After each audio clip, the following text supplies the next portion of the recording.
جس میں نہ ہو انقلاب، موت ہے وہ زندگی، روح ہے امم کی حیات، کشمکش انقلاب۔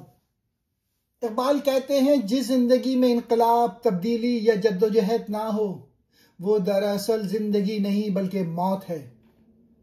قوموں کی روح، ان کی بقا، ان کی عزت، سب کچھ کشمکش انقلاب یعنی مسلسل تبدیلی اور جدوجہد میں پوشیدہ ہے۔ اقبال کہتے ہیں آرام، جمود اور سستی قوموں کو مٹا دیتی ہے۔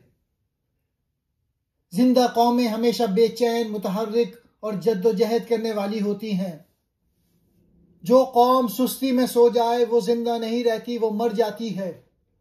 اٹھو، تبدیلی سے نہ ڈرو، کیونکہ انقلاب ہی زندگی ہے۔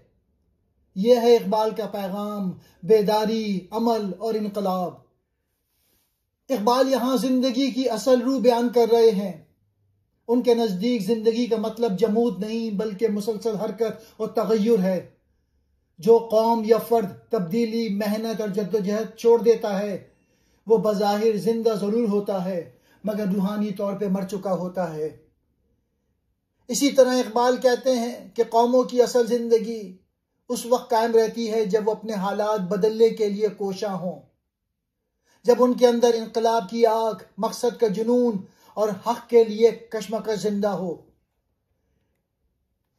اقبال کے نزدیک انقلاب صرف سیاسی یا معاشی تبدیلی نہیں بلکہ باطنی، فکری اور روحانی انقلاب بھی ہے۔ جب انسان اپنی سوچ، اپنے کردار اور اپنی قوم کی حالت بدلنے کے لیے سرگرم ہوتا ہے تبھی حقیقی زندگی جیتا ہے۔ رک جانا موت ہے اور آگے بڑھنا زندگی۔